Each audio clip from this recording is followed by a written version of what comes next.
which is non-motile, oval, alecithal,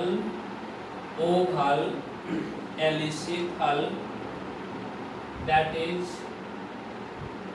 absent of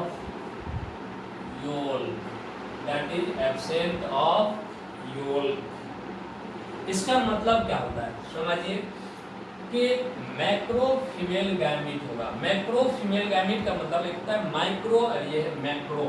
macro का मतलब होता है बड़ा, माइक्रो का मतलब होता है छोटा।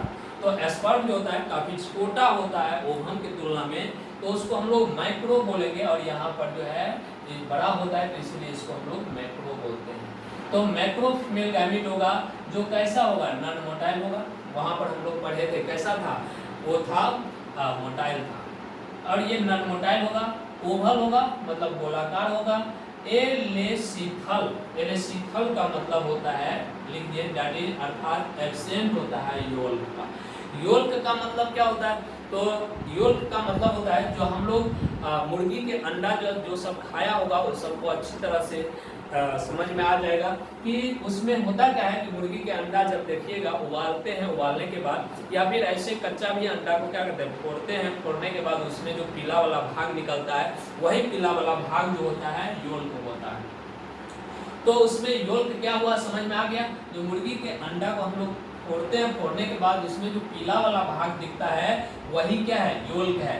तो इसमें जो होगा एलेसीथल का मतलब होता है एब्सेंट होता है योल्क। मतलब जो फीमेल जो होगा वुमेन का मतलब फीमेल में जो अंडाणु रहेगा उस अंडाणु में उस एग में क्या होगा, योल्क जो होगा एब्सेंट रहेगा, इसीलिए हम लोग इसको बोलते हैं एलेसीथल। तो एलेसीथल का मतलब समझ में आ गया होगा। उसके बाद है इसमें जो साइटोप्लाज्म बनता है उस साइटोप्लाज्म को बोलते हैं ooप्लाज्म। तो इसको भी लिख लेते, ovum contain cytoplasm, ovum contain cytoplasm या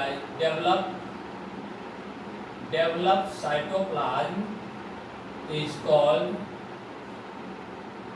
ooप्लाज्म, इसको बोलेंगे ooप्लाज्म। एंड कंटेन क्या होगा इसमें, and haploid nucleus, and haploid nucleus, और इसमें क्या होगा, हैप्लॉइड न्यूक्लियस होगा। तो इसकी संरचना काफी सिंपल सी है, देखिए इस तरह का होता है। सबसे पहले तो बीच में जो होगा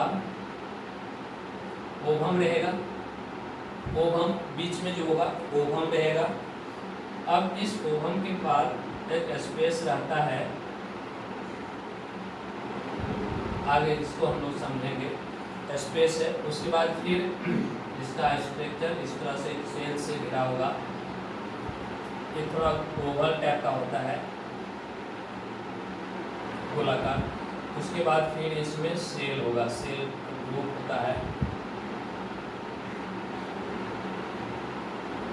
इस टाइप का सेल होगा।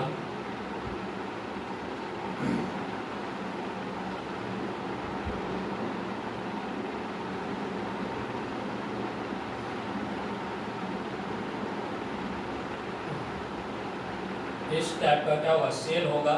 तो देखिए यहाँ पर इस सेल को हम लोग बोलते हैं सेल्स ऑफ कोरोना रेडियाटा। इस सेल को क्या बोलेंगे, कोरोना रेडियाटा बोलते हैं। और बीच में जो ये दिख रहा है ये लेयर को हम लोग बोलते हैं जोना पेलुसिडा, इसको हम लोग बोलेंगे जोना पेलुसिडा। और ओवम और जोना पेलुसिडा के बीच में जो स्पेस बचता है उसको बोलते हैं पेरीवेटालाइन स्पेस, इसको हम लोग बोलेंगे पेरीवेटालाइन स्पेस। तो देखिए, और बीच में तो लिख लीजिए ओवम, ये क्या है, ओवम है। तो ओवम के स्ट्रक्चर में कुछ नहीं, सिंपल सा है। देखिए यहाँ पर ये तो ओवम हो गया। अब ओवम से यहाँ पर ओवम और ये जो जोना पेलुसिडा है उसके बीच में स्पेस है, उसको बोलेंगे पेरीवेटेलाइन स्पेस। और उसके बाद इसको हम लोग बोलते हैं जोना पेलुसिडा। और जो सेल बनाता है, सेल से ऊपर से रहता है ढका, उसको बोलते हैं सेल्स ऑफ कोरोना रेडियाटा। तो इसी तरह का स्ट्रक्चर होता है इसका ओवम का। तो इसमें जो होगा यही अंदर में इसके ओवम में इसी में जो होता है ये साइटोप्लाज्म को बोलते हैं, ऊप्लाज्म इसी में रहता है। और इसमें हैप्लॉइड न्यूक्लियस रहेगा। और हैप्लॉइड न्यूक्लियस में हम लोग जानते हैं कि हैप्लॉइड न्यूक्लियस में क्या होता है, हैप्लॉइड न्यूक्लियस में क्रोमोसोम रहता है। तो नंबर ऑफ क्रोमोसोम कितना होगा, आधा 23 होगा। क्यों, क्योंकि इसमें ये तो होता है क्या, कैसा हैप्लॉइड होता है। तो इसी तरह का ये संरचना है, किसका स्ट्रक्चर है, ओवम का। तो सिंपल सा स्ट्रक्चर है, समझ में आ गया होगा। इसमें बीच में ओवम होगा, उसके बाद जो स्पेस बचेगा जोना पेलुसिडा। और इसमें एक और बात रहता है कि इसमें क्या होता है, जब जो कवर्ड किया हुआ रहता है ओवम का एक्सटर्नली, उस प्लाज्मा मेम्ब्रेन से वेटेलाइन नामक क्या होता है, एक non living chemical substance separate करता है। और वही non living chemical substance separate जो करेगा वो एक लेयर बनाता है, उसी लेयर को बोलते हैं जोना पेलुसिडा। और जोना पेलुसिडा एक सेल, काफी नंबर ऑफ सेल से ढका होता है, उस सेल को बोलते हैं सेल्स ऑफ कोरोना रेडियाटा। तो यहाँ तक समझ में आ गया होगा। तो देखिए एक बात और यहाँ हम समझा दे रहे कि हम लोग पढ़ रहे हैं process of reproduction. Process of reproduction का मतलब होता है कि कौन कौन सा प्रोसेस होगा रिप्रोडक्शन में। तो पहला हम लोग ने पढ़े थे गैमीटोजेनेसिस, मतलब गैमीट का फॉर्मेशन कैसा होता है। तो यहाँ पर दो चीज़ है, क्योंकि हम लोग सेक्सुअल रिप्रोडक्शन पढ़ रहे हैं, तो सेक्सुअल रिप्रोडक्शन में मेल और फीमेल दो बॉडी इन्वॉल्व होगा।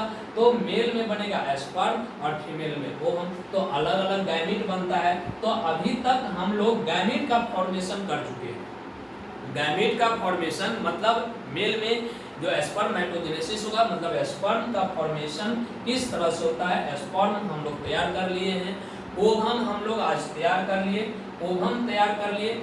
अब ओवम और स्पर्म तैयार करने के बाद दोनों को क्या करेंगे, मिलाएंगे। दोनों को मिलाएंगे तो उसको हम लोग बोलेंगे फर्टिलाइजेशन, जो कि नेक्स्ट पॉइंट हम लोग को पढ़ना है फर्टिलाइजेशन। तो यहाँ तक जिसको समझ में आ गया होगा तो काफ़ी अच्छा से समझ में आए। देखिए हम स्टेप बाय स्टेप समझा रहे हैं। पहले हम लोग ने क्या किया, जो भी इसमें रिप्रोडक्शन में मेल का हो या फीमेल का हो, जो भी पार्ट इन्वॉल्व होता है उस सारे पार्ट के बारे में पहले हम लोगों ने पढ़ लिए। अब इसका किस तरह से कहाँ पर यूज है वो चीज़ हम लोग पढ़े। तो यहाँ पर मेल और फीमेल गैमेट का फॉर्मेशन हम कर लिए हैं, मतलब एक ऐसे हम लोग समझे तो मेल और फीमेल गैमेट तैयार है। अब इस दोनों को मिलाना है और मिलाने के बाद फर्टिलाइजेशन कराना है। तो यहाँ तक हम लोग फर्टिलाइजेशन नेक्स्ट वीडियो में हम लोग देखेंगे।